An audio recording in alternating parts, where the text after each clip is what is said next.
Afortunadamente, gran parte o la mayor parte de la candidatura sigue intacta, seguimos trabajando. Hemos trabajado mucho, aunque la gente no siempre lo visualice.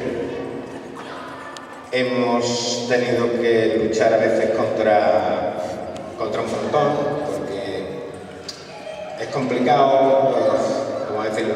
Es complicado seguir trabajando, tener ilusión, mover cosas, atender reclamaciones de gente, de colectivos, de tal, cuando sabes que al final siempre es un partido que vas a perder por 8 a 5, siempre, sin excepción.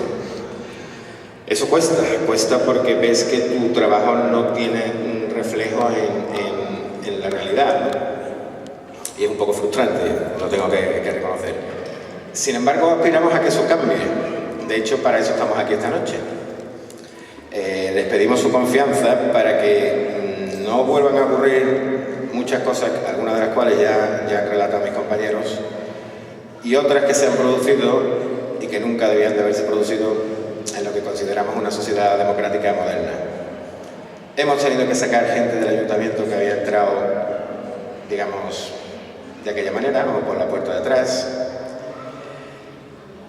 Hemos tenido que denunciar actitudes, comportamienos que para nada tienen cabida dentro de lo que decía antes, dentro de una sociedad democrática, liberal, moderna, europea. Esas cosas siempre dejan un poco de huella, porque cuando tratas de remover esas cosas, siempre, lo decía el día de la presentación de la candidatura, siempre hay daños colaterales, siempre hay gente que se ve de alguna forma marginada o tocada por nuestras actitudes o por nuestras propuestas. Nosotros no perseguimos personas, perseguimos lo que consideramos que no es justo y no se adecua a derecho. Las personas que se resulten o no afectadas no son nuestra prioridad. Por eso, cuando hemos tenido que intervenir, digamos, de esa manera, lo hemos hecho con toda la honestidad y con el único ánimo de defender lo que queríamos justo. Si alguien se ha sentido ofendido o se ha sentido perjudicado por nuestra actitud, yo pido disculpas sin ningún tipo de dudas, pero nunca ha sido nuestra actitud dañar a nadie, siempre ha sido que resplandeciera la verdad y el derecho, la ley, para que la igualdad de oportunidades sea una realidad, cosa que, como ya han adelantado mis compañeros, pues en este pueblo deja un poquito que desear. Me refiero a las contrataciones públicas. El alcalde siempre se siente muy orgulloso de ser la primera empresa del pueblo.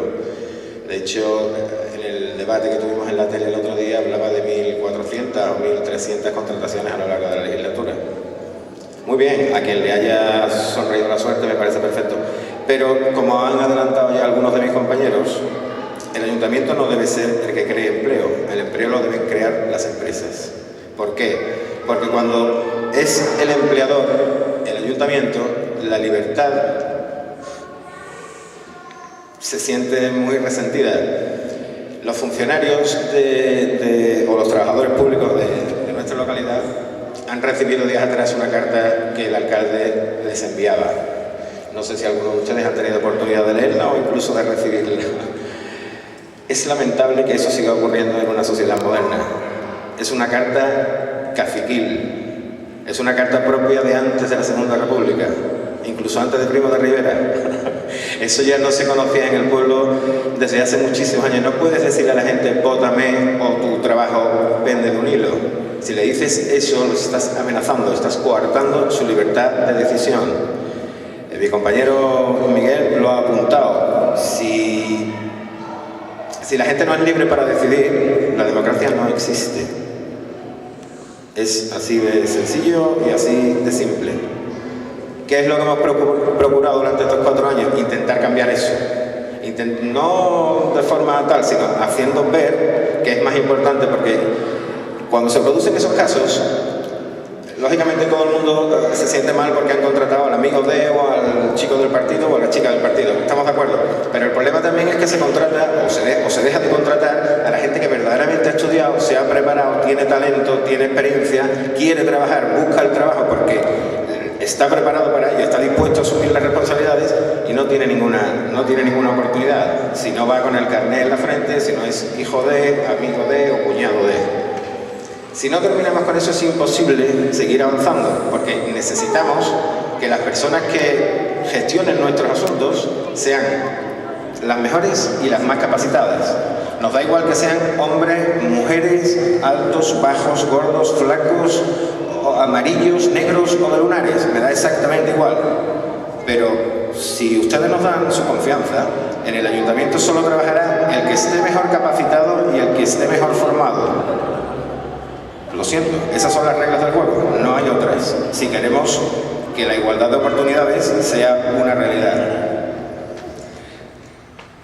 Sigo con la historia, porque me interesa destacar lo que hemos hecho durante estos 4 años. Promesas que vivimos todas. Desde el primer día necesitamos 2,2 millones de euros para hacer de este recinto un auditorio. Se nos prometió desde el primer día, el ayuntamiento solo tenía que poner el 20%, 440.000 euros. ¿Qué tal? ¿Les gusta el auditorio cómo ha quedado? Al segundo verano tuvimos sequía. No la padecimos nosotros mucho, pero sí por los vecinos y de alrededor. Iba a llegar una gran inversión, 20 y tantos millones, el agua del pantano, del Pintao, iba a llegar a todos los pueblos. Qué bien, ¿no? Pues todavía esperamos la licitación de la obra. No ha habido tal obra. Quiero decir, esto es un continuo, también mis compañeros han hecho referencia a ello, es un continuo, como diría, es como la zanahoria y el burro, ¿no? Es ponerte siempre delante de una zanahoria.